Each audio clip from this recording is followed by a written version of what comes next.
to help you? Yeah, I mean, listen, in terms of the specifics, I don't exactly know. You know, that remains to be seen, but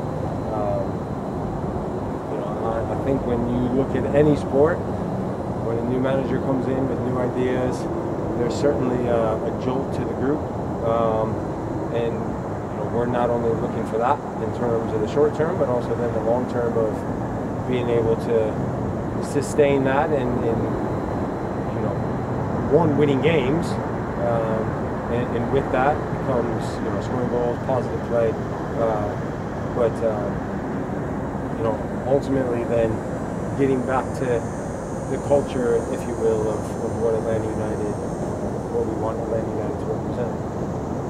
Brad, I mean, as the captain, National Team player, Pineda is probably going to lean on you at the beginning and throughout the rest of the season. How do you manage that relationship and keep the group focused on what is ahead in the next 18 games? Yeah, we know it's an important stretch for sure. You know, we've got quite a few home games, and we certainly feel comfortable playing at the Bends, and so in terms of results and whatnot, we need to make sure we pick up points. In terms of that relationship, you know, that's nothing new for myself. I've always been a vocal and an outgoing guy, and so you know, that part doesn't change, whether it was under Tata, under Frank, Gabby, Rob, Glassy. I mean, you know, having that open dialogue and that communication, especially with, you know, the young group that we have in the locker room, you know, that part, I don't look at that as anything special. I look at that as how it is. But no, I think it's that communication is certainly going to be there, but it's also going to be there with other guys within the group, and hopefully, you know, if not all, most of the guys, because I think those relationships are important both on and off the field. Does the mid-season hire change perhaps that dynamic coach-captain relationship, considering what he's coming into and the time frame that he's coming into? He's going to be here Thursday. You guys are playing games. You need to make the playoff. Does that kind of sense of urgency change at all? No, because whether it's at the beginning of the year or in the middle of the season, or you know, 5 games in or 5 games left of a season, the urgency is always there. Our job as professionals is to go and compete and to win. That's our job, and a manager's job is to prepare the group as best as possible to go and do that and allow the guys to go and do their job. So that part doesn't change in terms of the urgency, because that's the role that we've signed up for. And so yeah. Brad Pineda said that he had a meeting with you guys. I assume that was virtually, but whatever. Can you tell us just kind of like what the general conversation was there? I mean, you don't need to go into specifics, but he mentioned the fact that he liked the way that you guys were kind of talking about, you know, your aspirations for the season. Yeah, I mean, listen, I thought it was a good conversation. It wasn't anything overly long. It wasn't anything super specific. You know, he genuinely you know, feels excited to be joining this club, as I think we all have been when we first have come to Atlanta United. And you know, before the Columbus game, we were certainly going through a bit of a rough patch in terms of trying to pick up results and pick up points, and so you know, that changes the mood then within the group.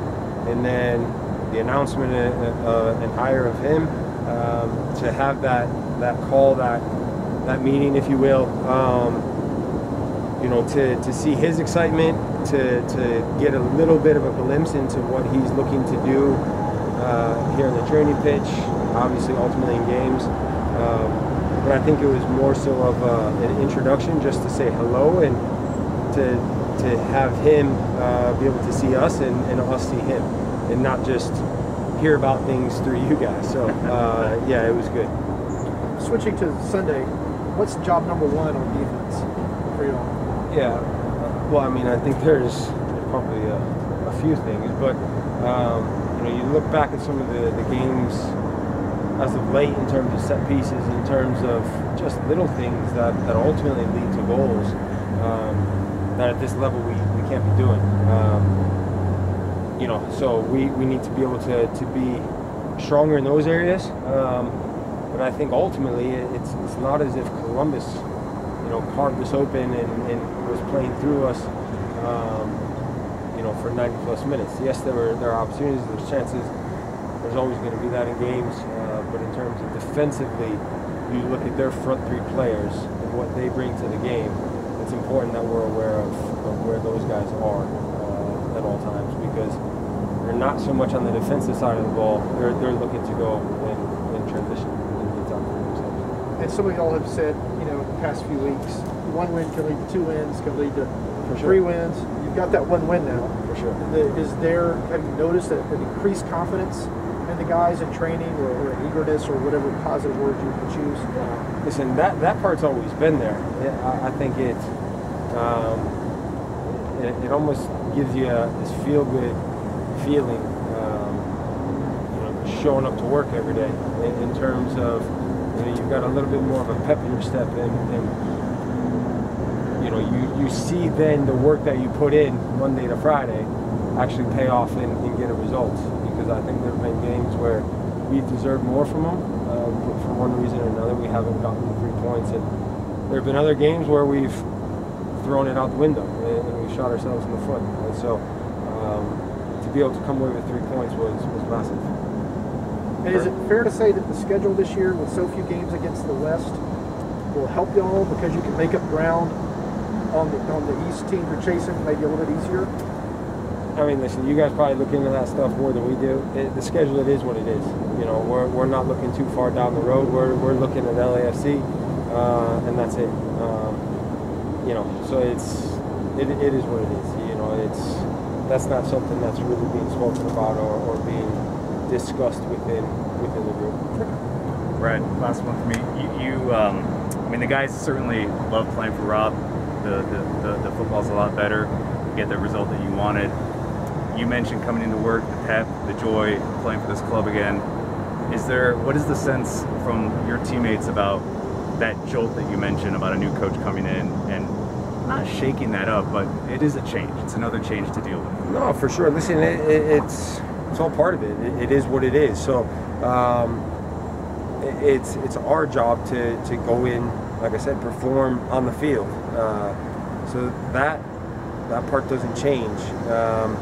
You know, I don't necessarily think that jolt, you know, yes, you know, Diego's here, you know, Gonzalo will be here in the next few days, you know, but in terms of him actually having an effect on the group, that part will take place once he's here and in person and we're out on the training pitch and around the building. So, but if history has told us anything, that tends to happen when a new manager, whether it be any sport, soccer, any sport, you know, that tends to happen. And so it's not only our job to react to that, but also then sustain that and keep that going for the rest of the year and ultimately pick up as many points as we can.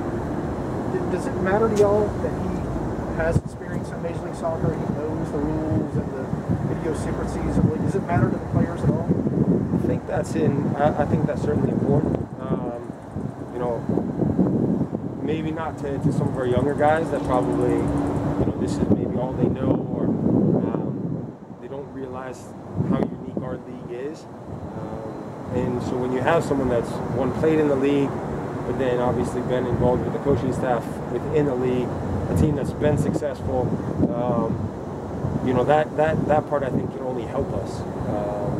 You know, I think when you look at our league compared to other leagues around the world, it has a uniqueness to it that you have to be able to wrap your head around, and you have to be able to understand the intricacies of Major League Soccer to give yourself the best chance to be successful.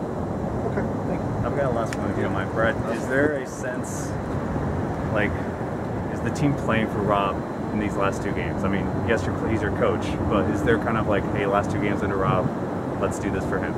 I think it's been like that probably since the start. And listen, I wasn't here when he first took over, but I would say it's been like that from the start because of the respect that he has from everybody in the building, not just players, not just support staff. You won't find a harder working person inside that building over there. And so whether it's the last 2 games or the first 2 games, the fact that, you know, he's our manager, if you will, for the next 2 games, we want to make sure that not only pick up points for ourselves and for the club and for the team, but you know, being able to send him off in terms of his managerial position. That part is an added bonus, and so, you know, we know he's going to be a part of, you know, Gonzalo's staff, and we're still going to be working with him on a daily basis. So that part excites us, but to be able to have that extra bonus would be nice.